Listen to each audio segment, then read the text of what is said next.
안녕하세요. 이번 발표를 맡게 된 천혜란입니다. 저는 이미지 분석을 할 때 ERSP 맵을 주로 많이 사용하는데요.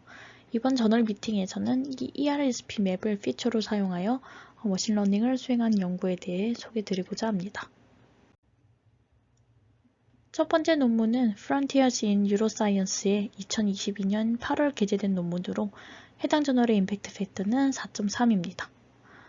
본 연구는 모터 이미저리 실험에서 이제 ERSP를 기반으로 클러스팅 피처라고 불리는 새로운 피처를 제안한 논문으로 그 피처를 어떻게 추출하는지 그 방법과 그 결과에 대해 설명드리고자 합니다. 실험에는 23세에서 31세 사이에 그 9명의 피험자가 이 모터 이미저리 실험에 참여하였고요. 실험은 그게 Preparation, Observation, Imagination 구간으로 나누어져 있습니다. 먼저 Preparation 구간은 이 안증 상태에서 실험을 준비하는 구간이라고 생각하시면 되고, Observation 구간에서는 그림에 나오는 이 오른손 모터 이미저리에 사용되는 그림을 학습하는 구간입니다. 이 시각적 자극으로서 이 그림을 보는 것만으로 해도 실제 오른손 움직임을 상상하는 데에는 큰 도움이 된다고 하는 선행 연구가 있다고 합니다. 따라서 마지막으로 이미지네이션 구간에서는 이 눈과 신체 움직임을 최소화하면서 이 모니터에 나타나는 오른손의 움직임을 상상하도록 하였습니다. 오른손의 움직임은 크게 이 손을 주먹 쥐고 그리고 손을 펴고, 그리고 이 오른쪽 위에 있는 그림과 같이 손바닥 혹은 손등을 보이는 이 내회전, 외회전을 포함한 총 4가지로 구성되었습니다. 실험은 피험자마다 총 80회 반복되었습니다.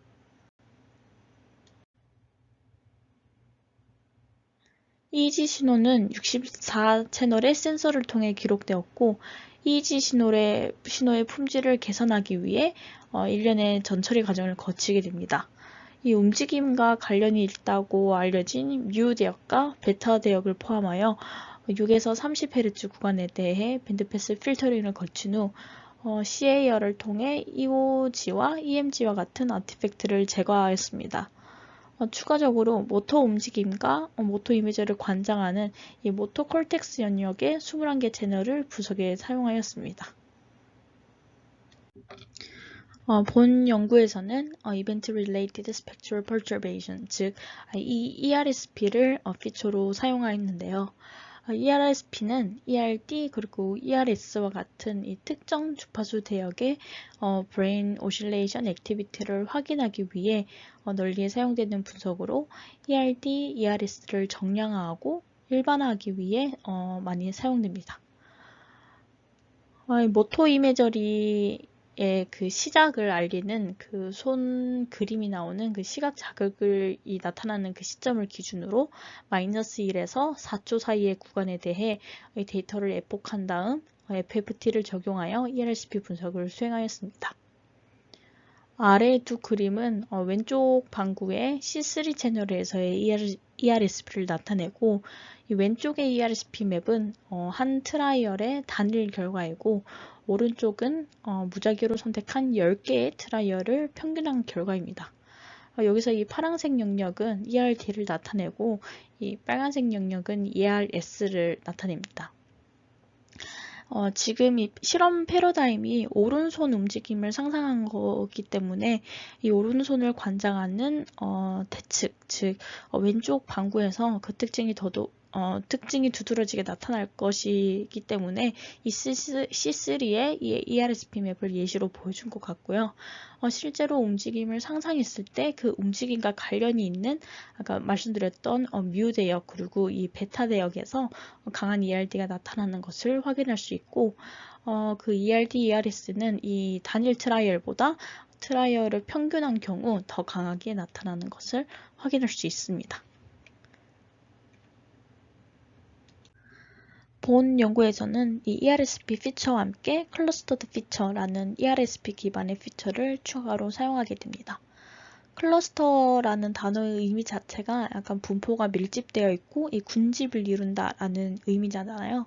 그래서 간단히 설명드리자면 특정 기준점에서 각각의 ERSP까지의 거리를 피처로 사용한다라고 이해하시면 될 것 같습니다. 조금 더 자세히 설명드리자면 이 피처를 구하기 위해서는 말씀드릴 것처럼 이 ERSP가 고차원 공간에서 이게 분포가 되어 있는데 넓게 분포되어 있는 게 아니고 그라운드 트루스라는 그 중심을 기준으로 특정 거리 안에서 이렇게 군집을 이루면서 분포가 되어 있다는 그 가정이 조금 필요합니다.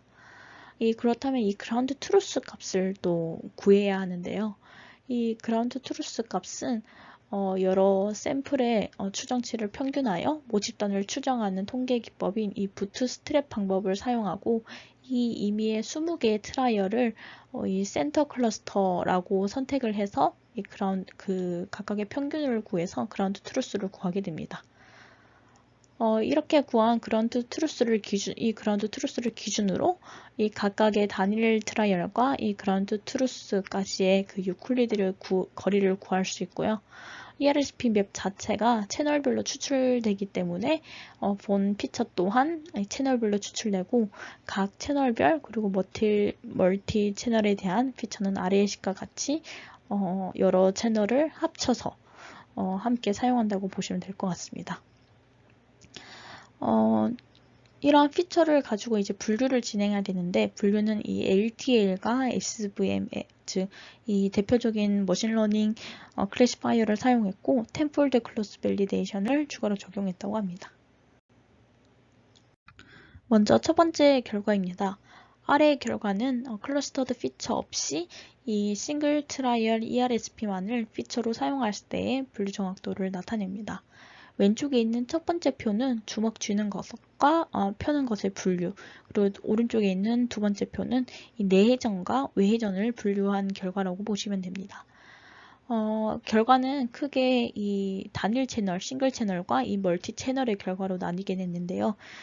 멀티 채널의 경우에는 앞서 말씀드렸던 것처럼 그 모토 콜텍스에 있는 21개의 채널을 의미를 하고 그 싱글 채널의 경우에는 오른손을 관장하는 그 영역인 이 C3 채널을 싱글 채널로서 결과에 사용하였습니다.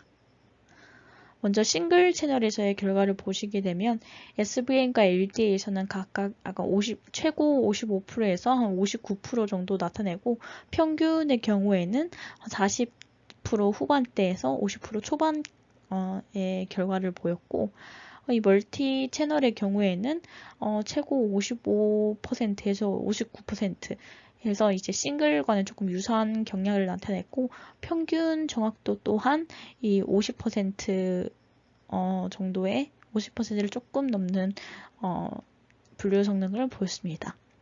이 내회전과 이 외회전에서의 결과에서는 이 먼저 싱글 채널을 보시게 되면 최고 한 50 후반에서 60%까지 조금 앞선 결과보다는 조금 높은 결과를 보였으나 그 평균은 50% 초반으로 조금 유사한 경향을 보였고 이 멀티 채널, 모터 콜텍스의 멀티 채널을 사용한 경우에도 오히려 전체 그 단일 채널을 사용했을 때보다 55%, 최고 55%에서 40% 초반까지 좀 떨어지는 경향을 보였고 그 평균도 한 40% 후반에서 50% 정도 되는 결과를 보였습니다. 다음 결과는 이 아래의 그림과 같이 이 싱글 ERSP뿐만 아니라 이 클러스터드 피처를 함께 고려한 경우의 결과를 나타냅니다. 이 결과 또한 그 손을 쥐는 것과 펴는 것, 그리고 내회전과 외회전을 분류한 결과로 나뉘어져 있고요. 각각의 결과는 이 싱글 채널과 이 멀티 채널의 결과로 이루어져 있습니다. 먼저 이 싱글 손을 쥘 때와 펼 때의 분류 성능을 비교를 해보자면 이 싱글 채널에서는 SVM과 ALDA 모두 한 70% 평균 70% 이상 그리고 최대 한 90% 이상 되는 결과를 보였고 이 멀티 채널의 경우에는 조금 더 증가하여 이 평균 한 85% 정도 그리고 최대 95% 이상의 높은 분류 정확도를 보였습니다. 이 내회전과 외회전의 분류에서도 SVM과 LDA 모두 평균 한 70, 그 싱글 채널에서는 한 70% 조금 넘고 이 멀티 채널에서는 한 90%가 조금 넘는 결과를 보였고, 최대는 한 90% 이상, 그리고 특히 이 SVM의 이 멀티 채널을 사용했을 때는 최대 98%까지의 높은 분류 정확도를 보였습니다. 이 평균 평균 50% 그리고 한 최대 60% 정도의 분류 정확도를 보였던 앞 결과와 달리 이 클러스터드 피처를 함께 고려한 경우에는 평균 80% 그리고 최대 90% 이상의 높은 분류 정확도를 보이는 것을 결과적으로는 확인할 수 있었습니다. 다음으로는 이 최대 분류 정확도를 나타내기 위해 이 여러 파라미터를 변경하여 진행한 결과를 말씀드리고자 합니다. 첫 번째 파라미터는 이 클러스터드 피처 계산에 사용된 트라이얼의 수입니다. 앞선 메소드에서 클러스터드 피처를 계산하기 위해 20개의 트라이얼을 센터 클러스터로 선택을 하여 그라운드 트루스를 구했다라고 말씀드렸었는데요. 이 클러스터드 피처를 구하는 데에 적절한 트라이얼 수를 결정하기 위해 이 10개부터 80개 사이의 트라이얼을 사용하여 분류 정확도를 도출하였습니다. 아래의 표는 이 주먹을 쥐는 것과 펴는 분류의 SVM 결과이고, 결과를 살펴보게 되면 이 10개의 트라이얼을 사용했을 때 가장 높은 정확도를 얻을 수 있었습니다. 이 20개의 트라이얼을 사용한 경우와 비교하면 이 10개에 비해 이 20개를 사용했을 때 다소 분류 정확도가 감소하게 되고 80개로 사용한 트라이얼 수가 점차 증가할수록 모든 피험자에게서 그 정확도가 점차적으로 감소하는 것을 확인할 수 있었습니다. 추가적으로 10개를 사용했을 때 그 분류 성능은 다른 개수를 사용했을 때 분류 성능과 통계적으로 차이가 있었으나 다른 10개를 제외하고 20개부터 80개 사이에서는 통계적으로는 큰 차이가 없었다고 합니다. 그렇다면 이 10개의 분류 성능이 가장 높게 나왔는데 이 20개를 사용한 이유는 10개의 트라이얼을 사용했을 때 가장 높은 정확도를 보였음에도 이 오버피팅을 조금 방지하고 이 연구에서 사용한 그 데이터셋의 크기를 고려하여 이 본 연구에서는 이 20개로 결정을 하였다고 합니다. 다음은 채널에 따른 분류 결과입니다. 메소드에서는 21개의 채널을 사용하였다고 말씀드렸었는데요. 해당 채널은 모터 이미저리 태스크와 관련이 있는 모터 콜텍스 영역에 위치하고 있습니다. 이 오른손 모터 이미저리 태스크 특성상 동측, 즉 오른쪽의 모터 콜텍스보다는 대측, 즉 왼쪽의 모터 콜텍스에서 좀 더 두드러진 특성이 나타날 텐데요. 이런 결과를 비교하기 위해서 오른쪽과 왼쪽을 콜텍스를 나누고 각각의 대표 싱글 채널을 뽑아서 결과적으로는 이 C3, C4, 그리고 레프트, 라이트 콜텍스, 그리고 21개의 채널을 모두 사용하는 멀티 콜텍스라는 이름으로 이 5개의 분류 성능을 비교하고자 하였습니다. 아래 표는 이 LDA의 분류 정확도를 나타냈는데요. 모터 콜텍스 영역 전체의 채널을 사용하였을 때 대부분의 피험자에서 가장 높은 정확도를 얻을 수 있었고 그 평균값 역시 이 C3 혹은 이 C4 채널을 사용했을 때 대비 통계적으로 높은 정확도를 보였다고 합니다. 이 모터 이미저리 태스크에서는 움직임을 상상하기 때문에 움직임과 관련이 있는 뮤 대역과 그리고 베타 대역이 EEG 신호 분석에서 중요한 역할을 하는데요. 각 주파수 대역과 이 두 주파수 대역을 함께 고려했을 때의 분류 성능의 차이를 확인하고자 했습니다. 먼저 뮤 밴드의 평균 정확도는 75.31 정도로 나타났고 베타 밴드의 평균 정확도는 79.20으로 다소 조금 증가한 분류 성능을 보였고 뮤 대역과 베타 대역을 함께 사용한 경우에는 84.03%로 높은 평균 정확도를 얻을 수 있었고 이는 뮤 대역과 통계적으로 유의미하게 높았다고 합니다. 앞선 결과를 한눈에 비교 정리하자면 아래의 그림과 같습니다. 각각의 그림에서 이 점선은 찬스 레벨인 50%를 의미하는데요. 전체적으로 클러스터드 피처를 사용하지 않는 경우에는 여기 첨자가 없는 이 경우에는 C3 단일 채널과 이 모토콜텍스 전체 채널을 사용한 경우 모두에서 찬스 레벨에 해당하는 이 낮은 분류 성능을 보였습니다.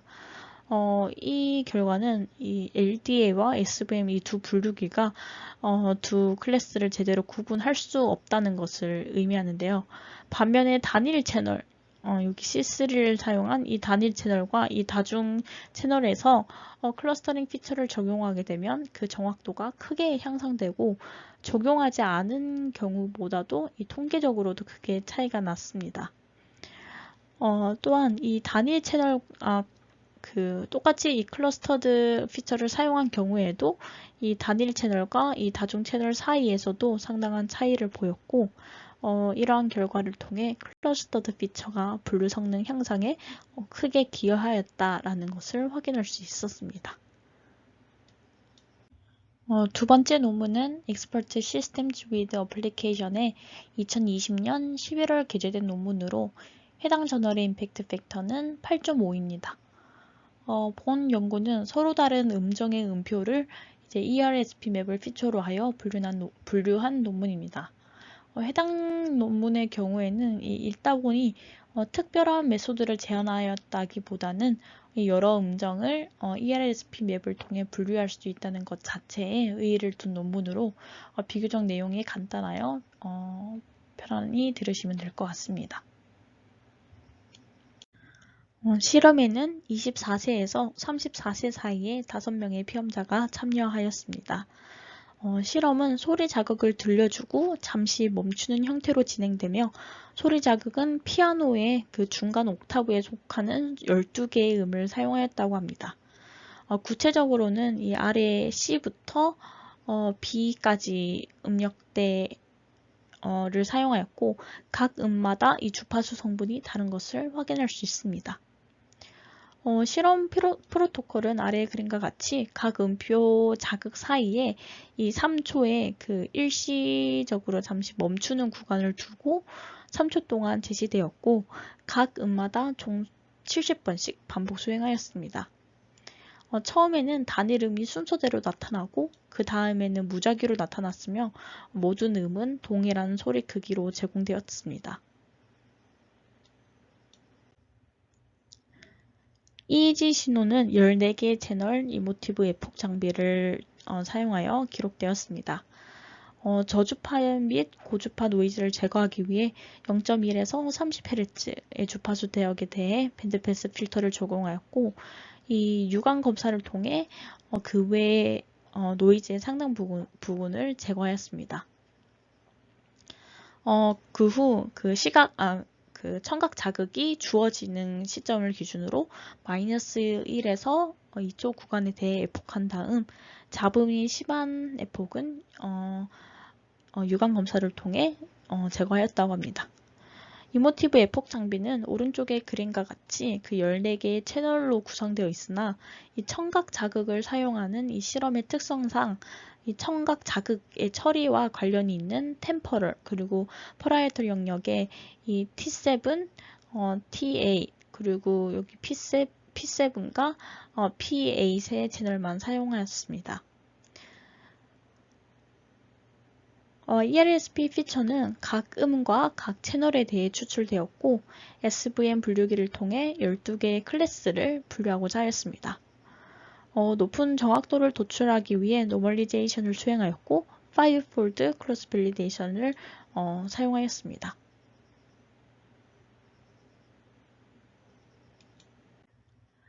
다음으로는 결과입니다. 아래의 결과는 T7, T8 그리고 P7, P8의 단일 채널과 각각의 채널을 템퍼럴과 퍼라이어털 그리고 레프트와 라이트로 구분하여 이 채널 조합에 대한 분류 성능 또한 함께 확인하고자 하였습니다. 전체 데이터의 분류 성능은 평균 70% 정도로 나타났고, 아래의 5가지의 이 채널 조합을 사용한 경우보다는 위쪽에 이 단일 채널을 사용한 경우에 그 분류 성능이 조금 더 높게 나타났습니다. 단일 채널 안에서의 결과를 비교를 해보자면 대부분의 경우 이 오른쪽에 위치한 채널보다 이 왼쪽 콜텍스에 위치한 P7과 T7에서 좀 더 높은 분류 성능을 보였습니다. 다음은 실험의 분류 성능을 시각하기 위해 앞선 결과에서 높은 분류 성능을 보였던 단위 채널 P7과 T7에 대한 통계 지표를 나타냅니다. 통계 지표는 12개의 클래스의 컨퓨전 매트릭스를 기반으로 계산하였고 컨퓨전 매트릭스에서 많이 사용되는 TP, FP, TN, FN을 포함하여 F1 스코어까지 다양한 통계 지표를 사용하였습니다. 아래 2개의 표 중에서 이제 왼쪽에 있는 표는 P7 채널의 결과이고 오른쪽에 있는 표는 T7에 대한 결과인데요. 각각의 표를 조금 비교를 해보시면 모든 통계적 척도는 왼쪽에 있는 P7 채널에서 조금 더 나은 분류 성능을 보인 것을 확인할 수 있었고 C부터 이 비음까지 이 다양한 주파수 대역의 의미 있는데 이 저주파 혹은 고주파 음표에 대해서는 통계적 차이를 보이지 않았다고 합니다. 이렇듯 이 EEG를 기반으로 한 이 음표의 분류는 사용자가 음표를 생각하여 작곡하거나 혹은 멜로디를 연주할 수 있는 브레인 컴퓨터 뮤직 인터페이스에 적용될 수 있다고 하는데요. 이 논문의 결과에서는 이 12개의 클래스를 분류하였음에도 불구하고 맨 아래쪽에 지금 주어진 표의 맨 아래쪽에 F1 스코어가 0부터 1까지의 값을 1까지 범위의 값을 갖는데 모두가 한 0.7에서 높게는 0.85 이상까지 높은 점수를 나타내 굉장히 분류가 잘 되었다는 것을 확인할 수 있습니다. 오늘 소개해드린 두 연구는 모두 ERSP 맵을 피처로서 사용하였고 머신러닝을 통해 분류를 진행하였습니다. 그 중에서 특히 첫 번째 논문은 ERSP 피처에 이 유클리디안 피처를 추가하여 기존보다 훨씬 높은 성능을 보여주었고 이 EEG 분석을 할 때 제가 분석을 할 때는 이 ERSP 맵이 많이 사용하고 있는 만큼 해당 방법은 좋은 피처로 사용할 수 있을 것이라 생각하였고 현재 제가 진행하고 있는 분석에서도 적용해보고자 합니다. 두 번째 논문의 경우에는 피처 추출 방법이나 뭔가 분류 모델에서 특별한 방법은 사용하지 않았지만 EEG를 통해 12개 클래스의 음을 분류할 수 있다는 점이 그 노벨티라고 생각됩니다.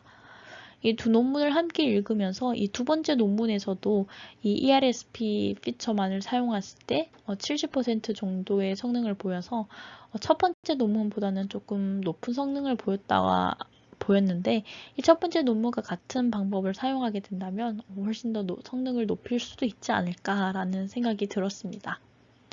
이상으로 발표를 모두 마치도록 하겠습니다. 감사합니다.